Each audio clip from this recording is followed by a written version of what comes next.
por chegar aqui em paz, né? Eu digo que a casa da bênção agora acho que já vai virar minha segunda casa, né?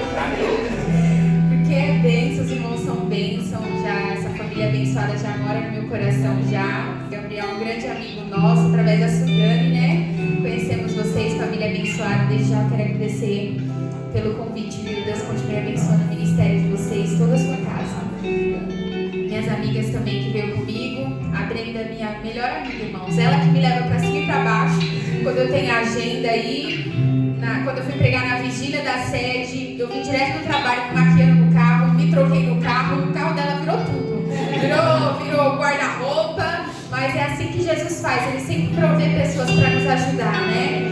Também veio a minha irmã, meus pais viajaram, agora eu tô sozinha com ela, né? Aí sente a falta, né? Mas o Senhor Jesus está conosco, então a gente chega lá, né? Amém. Você que trouxe a sua Bíblia, abra comigo no livro de Neemias, capítulo 2, e o versículo 17. O Senhor falou comigo essa semana a respeito dessa passagem. E eu quero compartilhar com os irmãos, porque eu tenho certeza que tem pessoas aqui que precisam ouvir isso. Você não veio aqui em vão, foi o Senhor Jesus que te trouxe.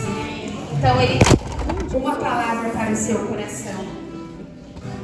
Os irmãos acharam, amém? Vamos ler a palavra do Senhor. Então lhes disse: bem vede vós a miséria em que estamos, que Jerusalém está assolada e as suas portas têm sido queimadas a fogo. Vinde comigo e reedifiquemos os muros de Jerusalém, e não sejamos mais um opróbrio. E você diz amém. Amém. Podem se assentar, irmãos. Meus irmãos, a palavra do Senhor vai nos dizer que Neemias, ele foi um grande reconstrutor. Neemias, para quem não sabe, era apenas um jovem. Neemias não tinha curso de pedreiro, nem muito menos faculdade de engenharia. Mas ele foi escolhido por Deus para levantar os muros de Jerusalém, sem ter curso, sem ter alguma especialidade. Neemias, ele era apenas copeiro do rei. Não tinha outra profissão para ele a não ser isso. Ele servia o rei dia e noite e dia. Mas o Senhor vai achar graça no coração de Neemias para ele levantar Jerusalém de novo. Mas para nós entendermos o que aconteceu com Jerusalém, é preciso a gente voltar lá em 2 Reis, no capítulo 25 e o versículo 11. Aonde nós vamos ver que Nabuzaradã, o capitão da guarda, frio, calculista, ele vai invadir Jerusalém com o seu exército. E aí ele vai destruir os muros de Jerusalém, vai queimar as portas, vai queimar as janelas dos templos. Jerusalém agora vai se ver no chão, toda destruída, sem esperança. E agora não tinha ninguém que tivesse autoridade, que tivesse ânimo para levantar Jerusalém de novo. A cidade que outrora era fortificada, era cidade de socorro, de refúgio, agora está no chão. Não havia mais esperança para aquela cidade. Não tinha ninguém que se disponhava a falar: eu vou levantar os muros, eu vou levantar o templo do Senhor novamente. O povo então ficou com seu coração longe da presença de Deus. Além da cidade estar destruída, o altar do Senhor também foi destruído. Então não tinha esperança e nem a presença de Deus em Jerusalém. Só que é lindo que Jesus vai achar sempre alguém que está disposto, no meio do nada, onde ninguém quer fazer nada. Jesus sempre vai levantar um com o coração puro, que está disposto a fazer a vontade dele, independente se ele sabe ou não, porque a sabedoria vem dele, a autoridade vem dele. Neemias não tinha curso mesmo, não tinha uma faculdade especializada, mas quando ele soube da notícia que Jerusalém estava assolada, que as portas dos templos foram queimadas, as janelas estavam tudo destruído, Neemias se entristeceu e falou: eu preciso fazer alguma coisa. Não pode ficar dessa maneira. Eu preciso fazer algo. Neemias vai se entristecer porque lá é a cidade onde os seus pais foram sepultados. Então ardia no coração de Neemias em não deixar Jerusalém naquela situação. Neemias não se acomodou. A chama começou a arder no coração dele. Eu preciso reconstruir Jerusalém novamente. Eu preciso colocar minha mão na massa, nem que seja sozinho, mas eu preciso ir reconstruir aqueles muros, porque Jerusalém está ali à mercê de inimigos. E Nabuzaradã invadiu a cidade de Jerusalém, sabe por quê? Às vezes tinha brechas, às vezes tinha alguma coisinha ali que deixou aberto para Nabuzaradã entrar e destruir tudo. O inimigo pode até destruir aquilo que Deus ordenou para você levantar, mas eu quero te dizer, Deus também te dá capacidade para reconstruir aquilo que o inimigo disse que não vai dar mais jeito, aquilo que o inimigo falou não vai chegar a ser esperança. Deus sempre vai levantar o Neemias para levantar de novo. Deus sempre vai levantar o Neemias, queira o inimigo ou não. A esperança em Jerusalém havia morrido, mas logo ali tinha um que estava falando: eu vou adiante, ainda que ninguém queira, eu vou sozinho, mas Jerusalém vai ser levantada, vai ser levantada. Ainda tem gente que não se conforma com a bagunça em que está vivendo, ainda tem gente que se posiciona e diz: Senhor, me dá estratégia, eu não sei, mas o Senhor sabe, e com a sua sabedoria eu vou chegando.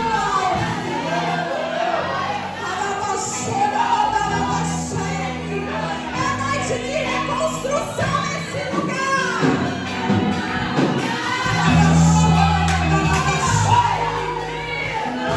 Jesus vai começar a levantar Neemias aqui, pastora Mônica. Jesus vai começar a levantar Neemias. Nabuzaradã entrou na sua cidade, fez um escarcéu, mas hoje é noite que Jesus vai te capacitar para você levantar tudo de novo.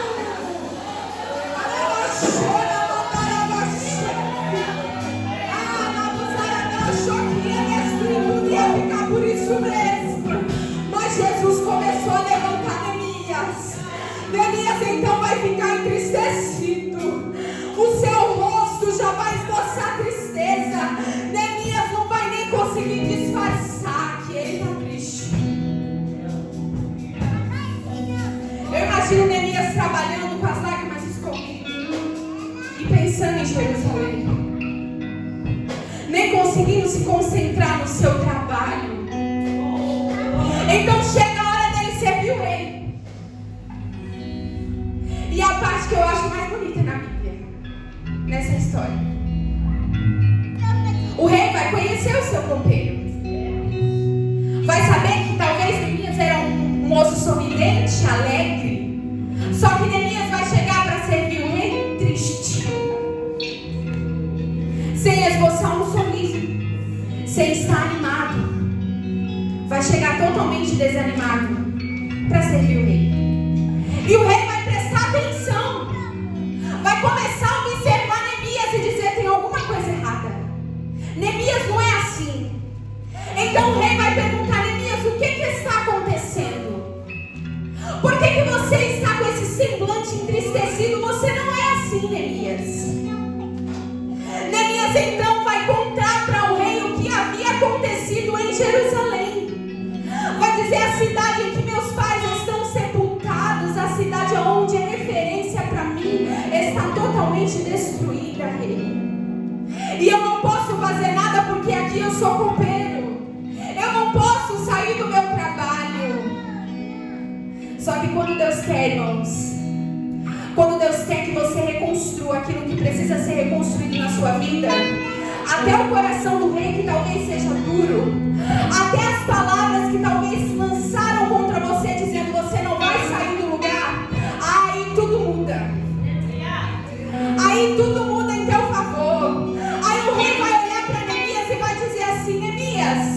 Se preocupa não, você pode ir ficar o tempo que você quiser. Você tem, Neemias, o meu aval. Você vai ir reconstruir aqueles muros, sim.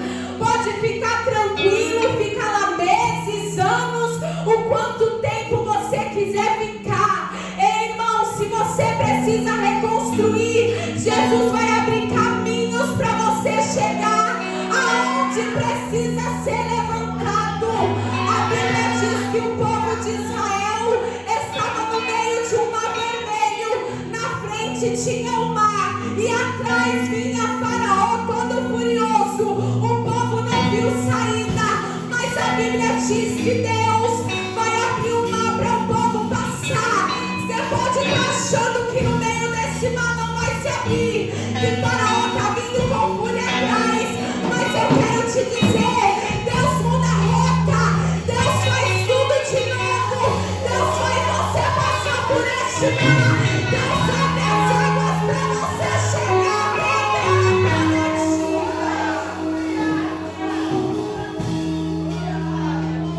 Deus faz você chegar onde é para você chegar. Deus faz você avançar, faz sim.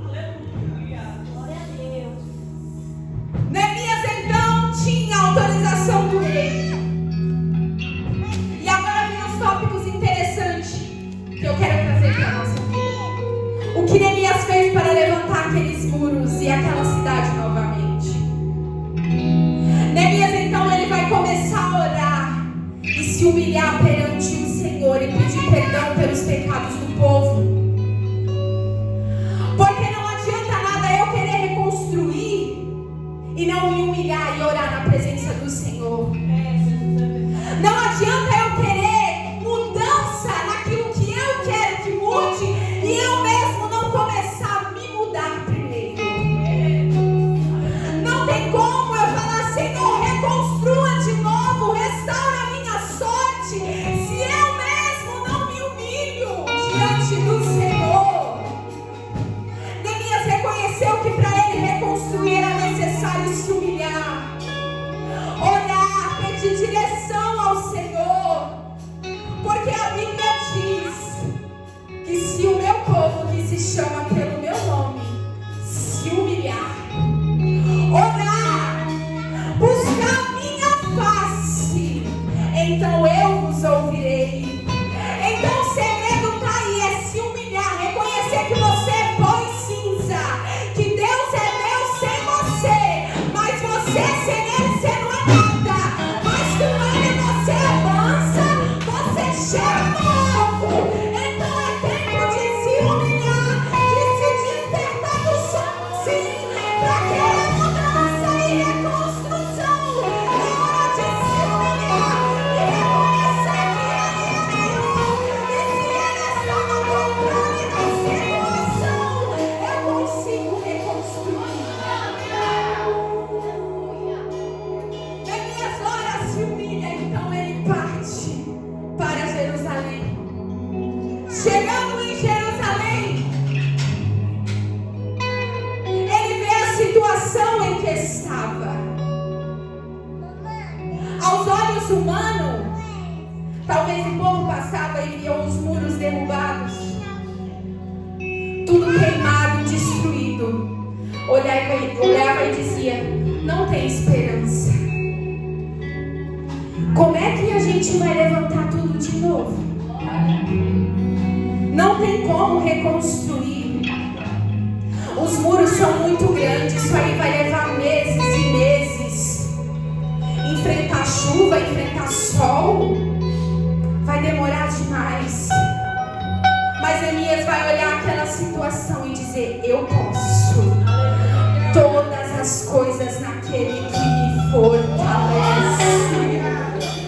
Talvez você chegou aqui igual Neemias, diante dessa situação. Eu não sei o que precisa ser restituído na sua vida, eu não sei como estão os seus muros, se estão derrubados, eu não sei como está a tua situação interior, mas eu quero te dizer, o mesmo Deus que capacitou Neemias para levantar aqueles muros, para levantar aquela cidade, é o mesmo Deus que está te dizendo nessa Você consegue sim.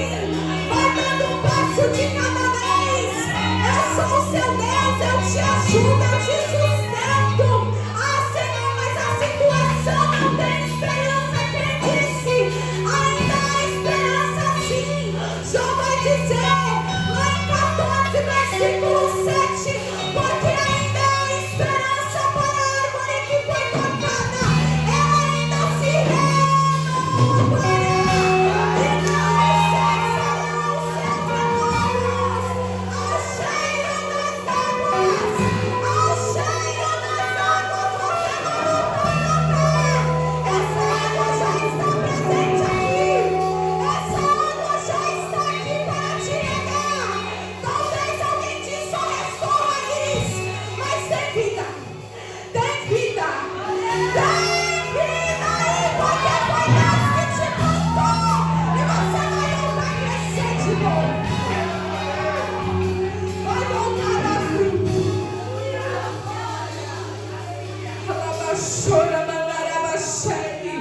Hoje é noite do Senhor restaurar a esperança aqui, pastora. Pastora esperanças que estavam mortas. Você saiu da sua casa dizendo nada dá certo pra mim.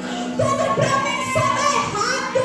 Mas eu quero te dizer na Bíblia, você não vai ver ninguém que foi escolhido, que foi levantado, não passar por tribulação. Passaram sim, mas em todas elas eles foram mais que vencedores por aquele que os chamou. Você vai dar conta sim. Você vai suportar sim. Ah, mas o muro é muito grande para ser levantado, não tem problema não. Jesus vai mandar auxílio. Jesus vai mandar auxílio. Auxílio do céu para te ajudar. Auxílio do céu para te acompanhar. Fica tranquila. Fica tranquilo. Vai ter auxílio do céu para te ajudar. Neemias não fez nada sozinho, não.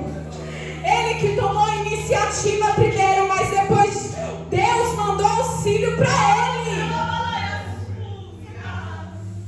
Quando ele chega em Jerusalém, que ele vê aquela destruição, ele avalia a situação de Jerusalém primeiro sozinho. Porque há coisas que precisam ser reconstruídas na nossa vida que é pra gente avaliar sozinho. Se ele ficar contando pra A, pra B, você pode me ajudar nisso, você pode. Não, a situação que é você e Deus e mais ninguém. Neemias avaliou a situação de Jerusalém sozinho. Depois que ele, com a direção de Deus, pediu ajuda para alguns homens.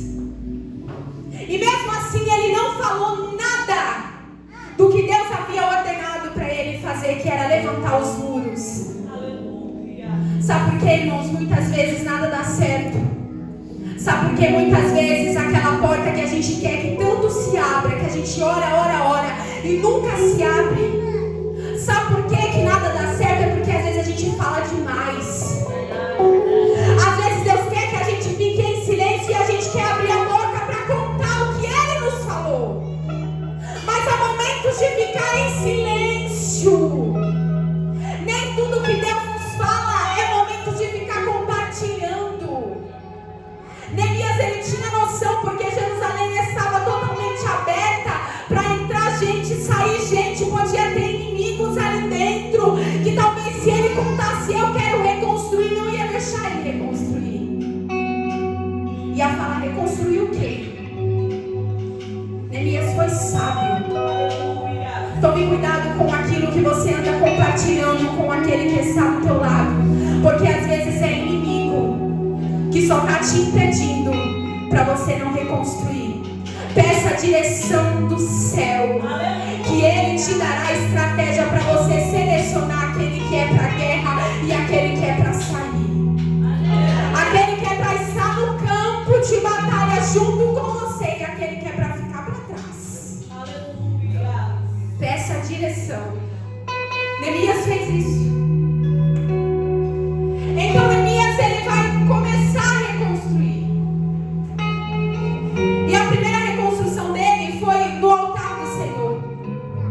vai começar a pregar para aquela gente e falar: ei, se arrependam. É tempo de despertar. É tempo de colocar lenha nova no altar, limpar toda a sujeira. É tempo de reacender a chama de novo, Jerusalém.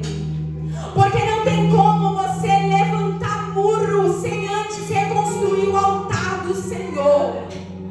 Não tem como você querer reconstruir aquilo que precisa ser reconstruído sem antes restituir a sua intimidade com Deus.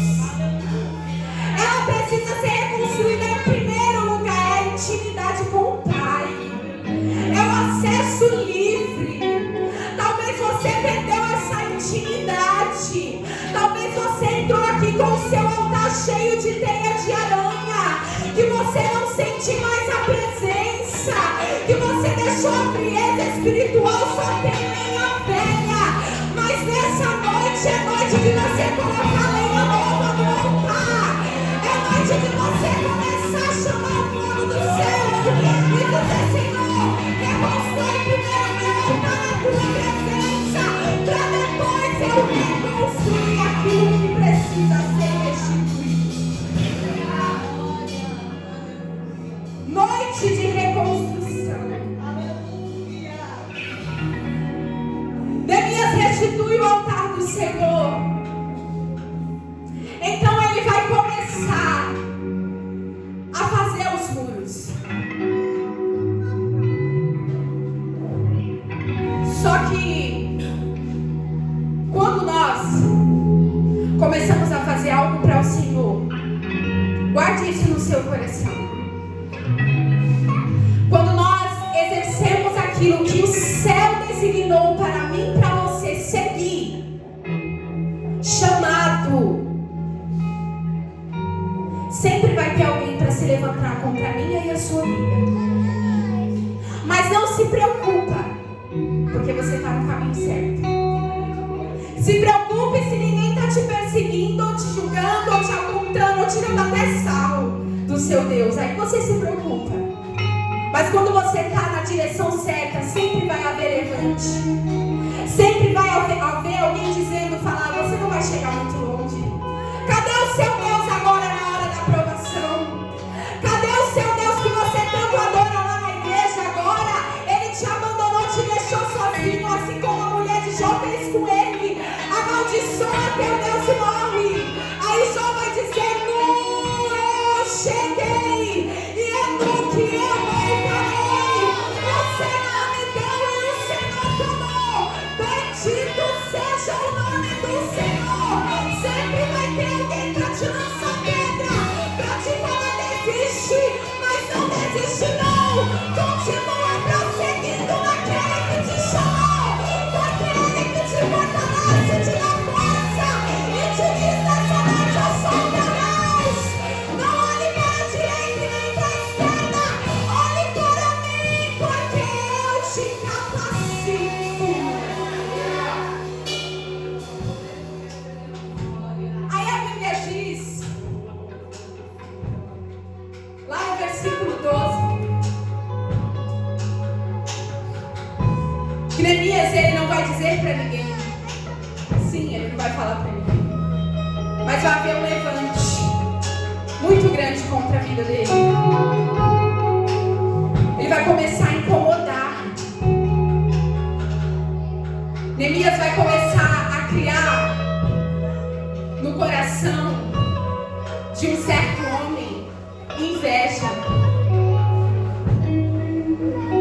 Só que Neemias, ele não vai dar ouvido aos que zombavam dele.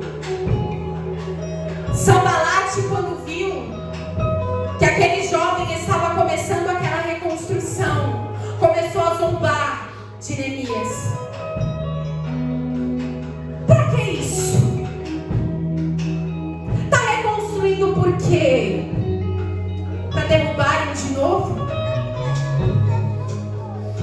Serviço de pessoas boas. Desiste, Neemias. Aí Neemias vai dizer: eu estou em uma grande obra. Eu estou em uma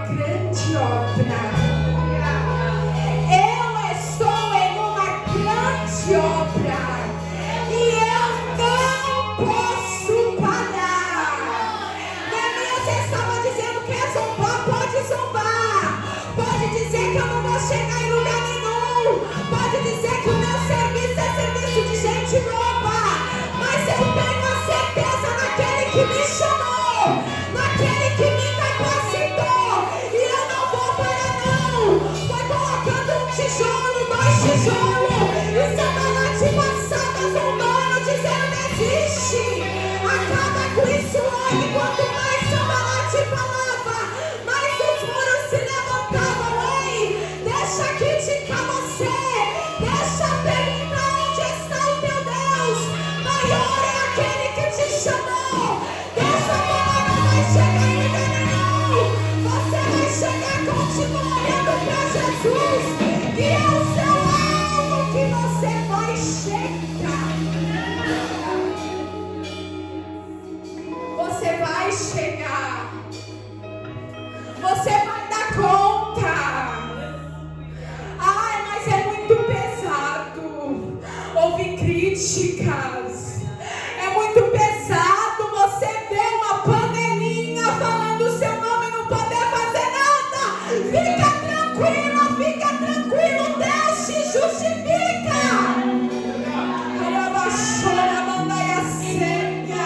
Você não vai precisar fazer nada.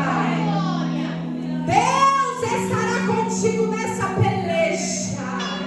Parai, veio o livramento do céu. Nessa peleja não tereis que pelejar. Só vai colocando um tijolo, 2 tijolos, 3 tijolos. Enquanto vão te criticando, vão falando, fazendo fofoca, panelinha e o que for. Foi Jesus que te escolheu. Então permaneça. Foi Ele que te chamou, isso basta. Queira Sambalat ou não, hoje é noite de muro levantado. Queira o inferno ou não, hoje é noite de reconstrução.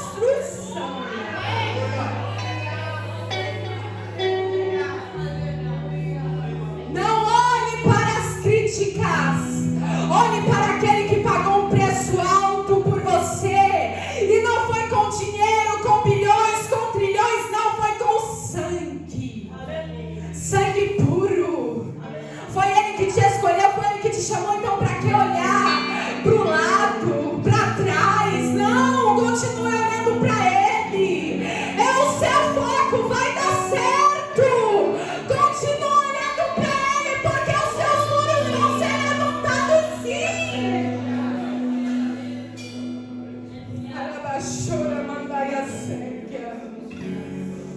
A presença dele está aqui. Eu sinto um perfume diferente neste lugar. Parece que eu vejo Jesus passando e regando, e regando. Tem pessoas aqui que estão secas, que pararam de produzir frutos, mas a água do céu está descendo aqui. Vai começar a regar. Vai ter gente que vai voltar a florescer de novo. A primavera está chegando. Esse inverno está passando. Jesus vai colocar um novo cântico nos teus lábios. Ele vai restaurar tua sorte. Ele vai restaurar os seus muros. O perfume dele está passando aqui.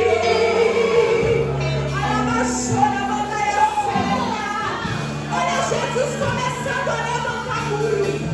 Olha Jesus começando a te dar força aí. E dizendo, você consegue, filha. Você consegue, filho. Foi eu que te chamei, então eu me responsabilizo.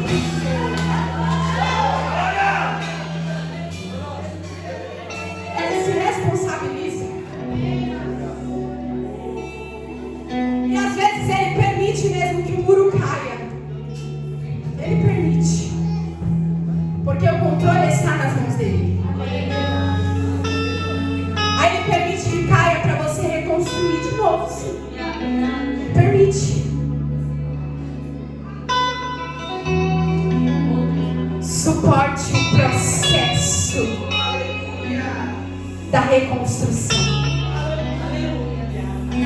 Suporte o processo da reconstrução. O processo da reconstrução, ele é doloroso. Porque imagina Neemias, 52 dias, pastora Mônica, tendo que ouvir Sanbalat, batendo, dizendo que ele não ia chegar, que não ia dar certo. Imagina 52 dias debaixo de um sol escaldante. Quem sabe às vezes Neemias só queria que alguém chegasse e falasse assim para ele: deixa aí, vai lá descansar, eu fico aqui para você. Vai lá tirar um cochilo, pode deixar a obra, não precisa vir amanhã não, tá? Eu comando aqui para você. Talvez Neemias pensasse, a Bíblia não relata, mas é um pensamento meu, porque ele era ser humano. Uma obra de 52 dias cansa, às vezes a gente vai para o trabalho de 12 horas, já volta morto. Imagina uma obra de 52 dias debaixo de um sol escaldante. Aí talvez vinha uma tempestade. Eles tinham que se retirar e esperar passar para voltar a refazer aqueles muros. Mas Neemias suportou o processo da reconstrução. E eu quero te dizer, você também vai suportar o processo. Você também vai suportar o processo. Ai, maminha, mas parece que não vejo o resultado. O temporal parece que nunca vai passar para mim voltar a reconstruir de novo. Quem disse? Há um tempo determinado para todas as coisas. Suporte o processo. Eu tenho propriedade para dizer isso. O Espírito Santo me toca para me contar. Eu tenho 24 anos, mas eu já passei muitas experiências com Deus. Eu sou escolhida desde o ventre da minha mãe, antes mesmo de eu nascer, antes mesmo da minha mãe pensar em me ter. Deus já usou uma missionária e disse: você vai ter uma menina, vai ser pregadora, vai ser profeta, vai ser perseguida. E no ano de 2019, aquela profecia que minha mãe recebeu, antes mesmo de me gerar, começou assim. Desde muito novinha, desde os meus 7 anos, eu já regi criança, adolescente, jovem. Agora só falta os irmãos do ciclo de oração. Já passei por todos os departamentos. E eu regia os adolescentes da minha igreja. Estava nos adolescentes. Pregava, fazia o querer do Senhor. Era uma bênção, como eu sou hoje. Só que o Senhor, Ele permitiu um vento na minha vida. Eu não estava esperando aquele processo. Meus muros estavam totalmente levantados em Deus. Só que o Senhor permitiu que eles derrubassem de uma vez só. E não só me atingiu, mas atingiu toda a minha casa, a minha família e as pessoas que me amavam. Ao ponto de, às vezes, eu ajoelhar no meu quarto e dizer: Senhor, eu não mereço isso. Por que, Jesus, eu estou passando por isso? Por quê? Me questionava. Era uma bênção na igreja, irmãos. Falava com todo mundo. Quem me conhece sabe. Eu falo com todo mundo, abraço todo mundo. Esse é o meu jeito, sou bem meiga. E um jovem da igreja confundiu tudo e começou a me perseguir, falando que eu ia ser dele de qualquer forma. Começou a me ameaçar de todas as formas possíveis, irmãos. A Bia, que tinha liberdade de ir para a igreja, já não tinha mais. Era uma prisioneira dentro da minha própria casa, porque esse moço achou meu endereço, acampava na minha porta. 4 meses nessa tribulação. Me levava flores, me gritava na rua, me xingava de tudo, qualquer nome, me humilhava. fazendo estágio de enfermagem e saía às 4h30 da manhã. A minha mãe falou assim: Bia, acho que você vai ter que parar o estágio, porque eu fico louca quando você sai de casa. Não vejo a hora de você entrar por essa porta. Ele ia na casa dos irmãos da igreja, a pastora Mônica, e falava que eu ia ser dele, que ele ia me sequestrar. Falava coisas horríveis. Pensa uma moça como eu, tendo que passar por tudo isso dentro da casa de Deus. Foi a hora que eu comecei a questionar o Senhor e perguntar: Senhor, o porquê de tudo isso? Não tinha mais paz, não tinha mais liberdade. Até que chegou um dia que a situação ficou tão séria que uma irmã da igreja me ligou e falou assim: Bia, não sai de casa mais, fica na sua casa, porque ele acabou de passar aqui, ele está armado de canivete, diz que se te achar na rua ele vai te tirar todo dia. Lá em casa não víamos mais jornal, porque a gente ficou com o psicológico totalmente abalado. Você vai entender o meu processo. E foi o momento que eu joguei tudo pronto. Eu falei: Senhor, eu não quero mais pregar, não quero mais fazer nada. Quero ficar sozinha. A minha esperança estava no chão. Não via mais saída, estava igual Jerusalém, totalmente destruída e acabada. Vendo a minha família se deteriorar, irmãos. A minha irmã começou a desenvolver síndrome do pânico. A minha família sempre foi um exemplo. Brenda está aqui, ela não me deixa mentir. Meu pai e a minha mãe me apoiaram em tudo, sempre foram meus amigos. E agora meu pai não sabia o que fazer e nem a minha mãe. Minha mãe ficou até com pressão alta com essa situação. Eu estava vendo a hora de acabar com tudo. E às vezes ele acampava de noite na minha casa, me gritando na rua e eu passando a maior humilhação. Até que teve um dia que minha mãe falou: a gente vai precisar tomar medidas cabíveis, vamos acionar a justiça. E eu comecei a ficar desesperada. Eu falei: mãe, eu não preciso disso. E ela: a gente precisa. E isso traz marcas em mim, mas quando eu lembro que tudo foi permissão dele para me moldar. Que eu não entendia lá atrás, mas hoje eu entendo. Aí minha mãe falou: vamos na delegacia da mulher. Irmãos, quando eu cheguei ali, eu fiquei completamente apavorada, porque eu não tinha um arranhão. Estava totalmente inteira. E você chega lá, é cenas horríveis que você vê. Contei, a gente passa por uma espécie de psicólogo antes de ir para a sala da delegada. Contei o que estava acontecendo. O psicólogo riu de mim e falou: você é a primeira jovem que aparece aqui, diz que não é seu ex, que não é seu ex-marido, nada seu. Isso parece coisa diabólica, não estou entendendo. Falou: eu vou te encaminhar para a sala da delegada e vamos ver o que ela vai fazer, mas eu acho que você não vai conseguir a sua medida protetiva. E eu falei: Senhor, eu não estou passando por essa humilhação para nada. Há um propósito nisso. Então cheguei na sala da delegada, contei o que estava acontecendo na minha situação. Ela me concedeu a medida de urgência e também riu e disse: o seu caso é o mais engraçado que aparece aqui. E foi aí que eu me liguei que era Deus me provando. E que Ele não me queria prostrada, Ele queria algo de mim.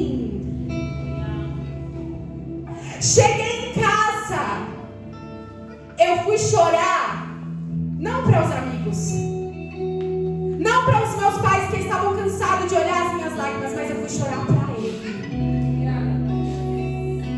Bia se ajoelhou, não, eu deitei no chão do meu quarto. É uma das experiências mais lindas que eu já tive com Deus. Eu deitei no chão do meu quarto, peguei meu celular, peguei meu fone e falei: Deus, eu estou aqui. Eu sou a tua filha.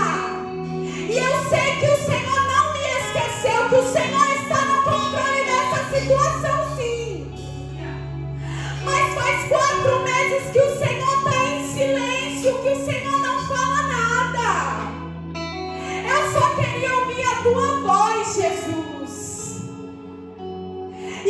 interessante é que um mês antes de eu passar por isso, o Senhor me deu esse versículo de Jó 14:7, porque ainda há esperança para a árvore que foi cortada. E eu comecei a conversar com ele, citei esse versículo. Eu falei: Senhor, o Senhor me deu esse versículo, que ainda há esperança, mas a minha esperança está no chão. Não tenho mais esperança de nada, estou igual essa árvore cortada, no chão, despedaçada. Fala comigo.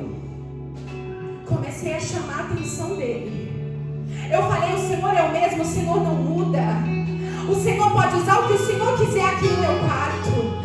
O Senhor tem liberdade aqui. O Senhor pode usar o meu espelho. Comecei a falar desse jeito. O Senhor pode usar um guarda-roupa, eu não sei, mas eu preciso ouvir a tua voz. Comecei a chamar a atenção dele. E começou a tocar os hinos no fone. Quanto mais os hinos tocavam, mais eu chamava a atenção.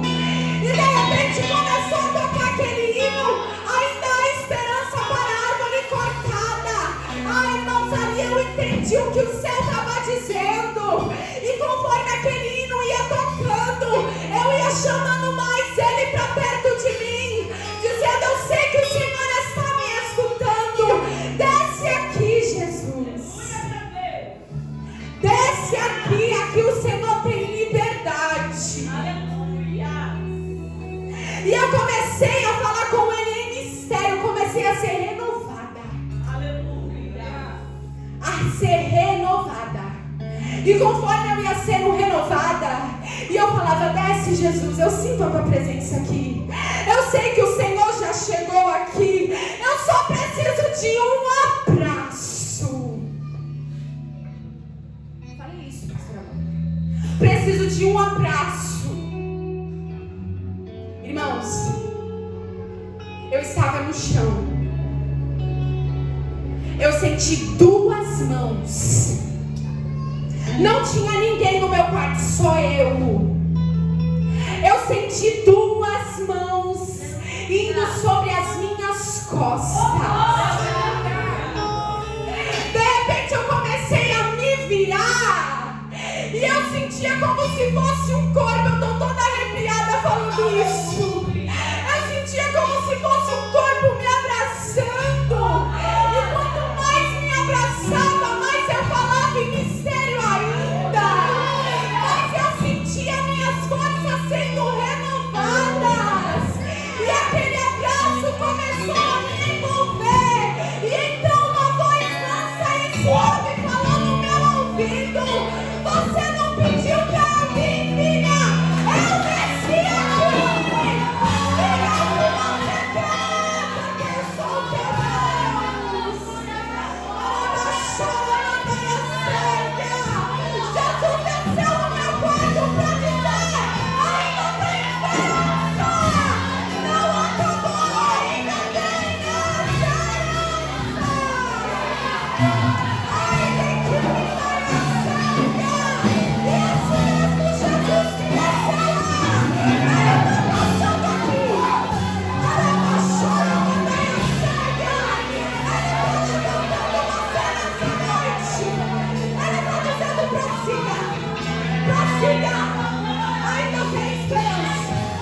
Ainda tem, ainda tem, ainda tem esperança.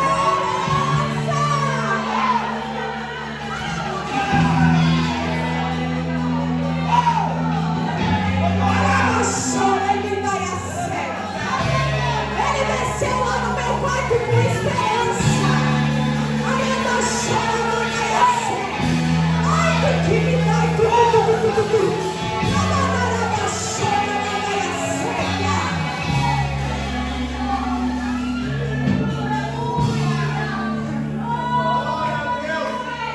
Disse pra mim o que você quer, eu desci.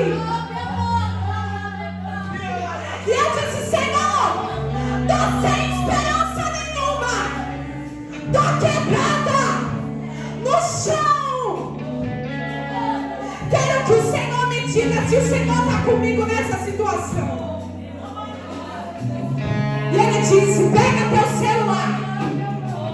Porque Deus, Ele fala da maneira que Ele quiser. Se você chamar, Ele desce, Ele usa o que Ele quiser. Então eu disse: Senhor, fala comigo. Abri meu celular e Ele disse: coloca só o versículo aí, filha, lá no Google.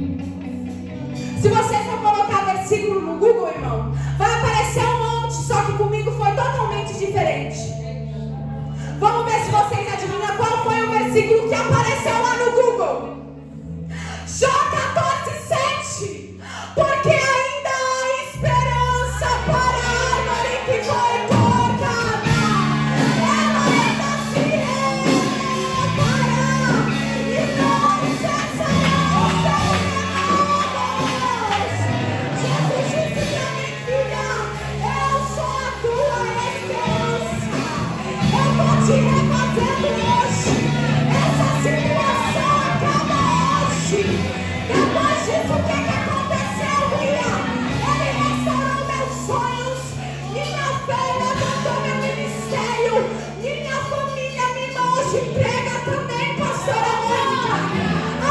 Meu pai, Deus abriu uma porta para ele encontrante.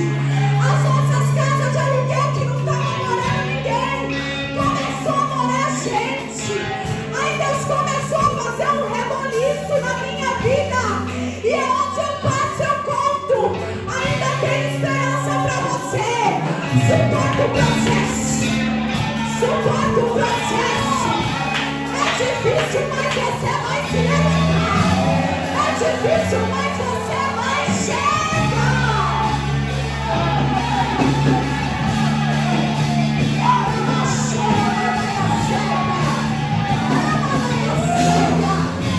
A esperança para você. Fica de pé nessa noite. Suporta o processo. É difícil, mas assim como Neemias levantou aqueles muros, Sanbalate disse: não vai dar. Quantas vezes o inimigo disse para mim no meio desse processo: